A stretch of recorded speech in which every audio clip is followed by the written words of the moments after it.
FDT-TV here. The question is, does Andrei Yarmolenko deserve a place in the squad now he's back to full fitness? In my opinion, yes. Reasoning for that, 24 appearances in all competitions, 10 of those coming off the bench, 5 goals. It's the highest goals to games ratio that I can remember a West Ham player getting. I would start him from the bench.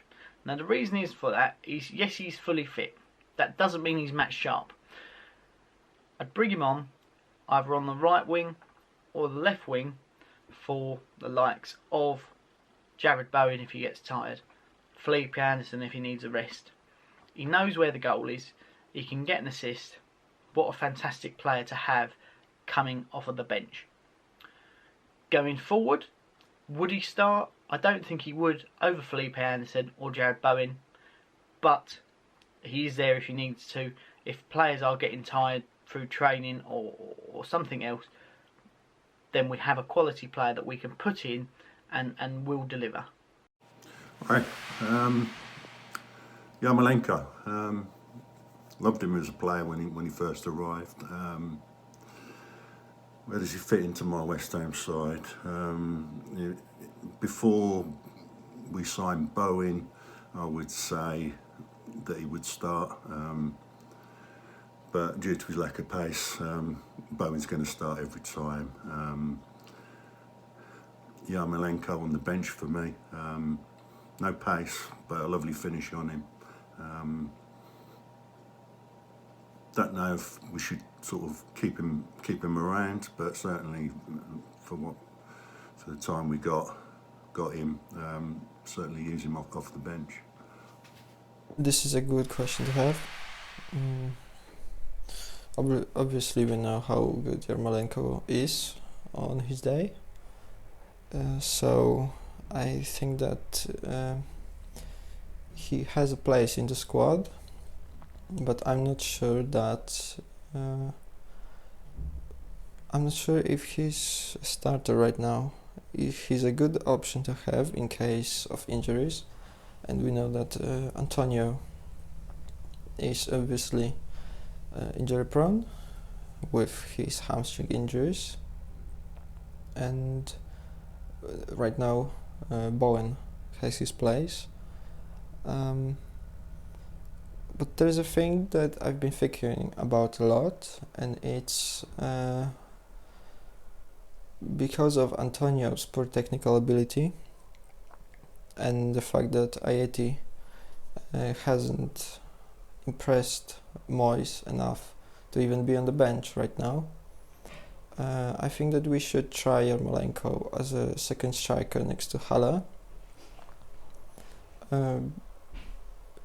If it doesn't work, it doesn't work.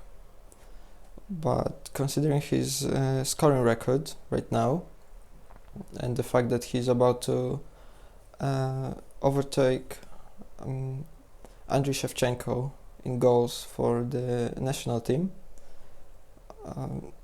I think that this might be his position right now, because he's getting old. His pace obviously will go down.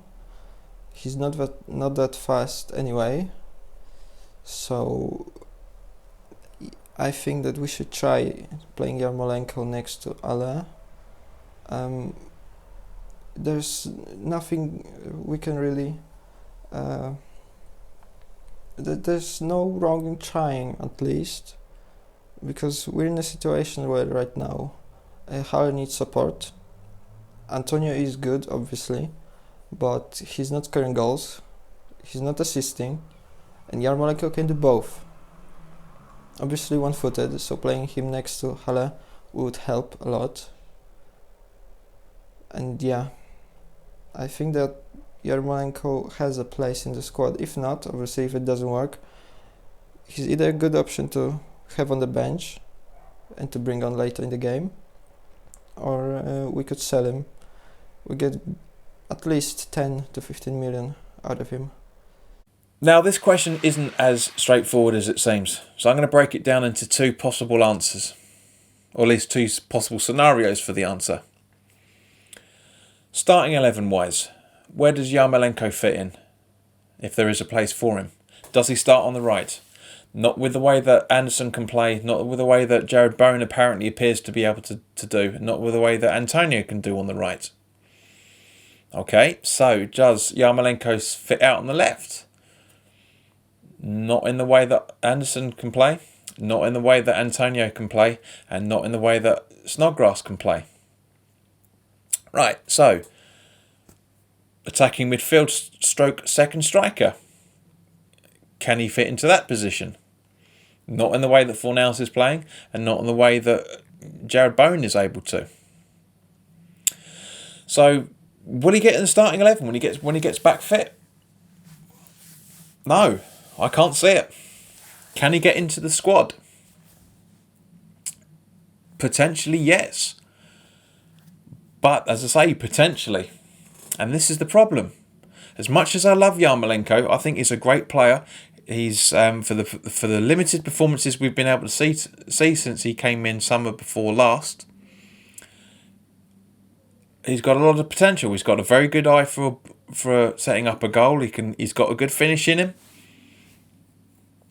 He can do some decent runs. He can't do them on a consistent basis as much as we'd like him to throughout the 90 minutes. And that, ladies and gentlemen, boys and girls, is a $62,000 question, or whatever the value is now. Can he do it? Personally, I can't see it. I really, really can't see him being able to come in and do that. Not just because of the players we've got and the squad that we've got, and as usual, it's March, so everybody's practically back to full fitness. I mean, even apparently Jack Wilshere is training now, albeit on a light basis. I mean, who'd have thought that? But, as I said, I can't see it. I can't see Yarmolenko getting into the starting 11. And I can just about see him getting into the squad. Now, the problem is the fact that he is very, very injury prone, as I've intimated already, because we've hardly seen him play over the last 18 months. We've hardly seen him do a lot. Well, we've seen him do a lot, but we haven't seen him play a lot. So his age and his injury record is showing to me that he's going to be on the bench if he makes anything between now and the end of the season, in the 9 games we've got after we played Arsenal Monday night. Interesting time. I hope that we got something decent against Arsenal. It's always I went to the game. I've never seen Arsenal lose or draw to West Ham at the Emirates. This is being filmed on the Friday night, so I don't, obviously you guys know what the result is. I'm looking forward to finding out. Hopefully we're going to have a win. I did 2 away games last season, between January and December last year. Both 1-0 victories. I'm hoping we're going to see the same again. It'd be great to have that run of consistency. But anyway, guys, as much as I love Yarmolenko, I think his days are massively, massively numbered now. If, as I said, Bowen keeps on the way that he's doing, that we rely on Antonio in the way that he's been playing. Anderson gets back to the form he started when he first signed for us. It's going to keep him out. It's going to keep Yarmolenko out. Is that a good thing? Is that a bad thing? We can only wait and see. Look after yourselves. I'll see you soon. And come on, you wines.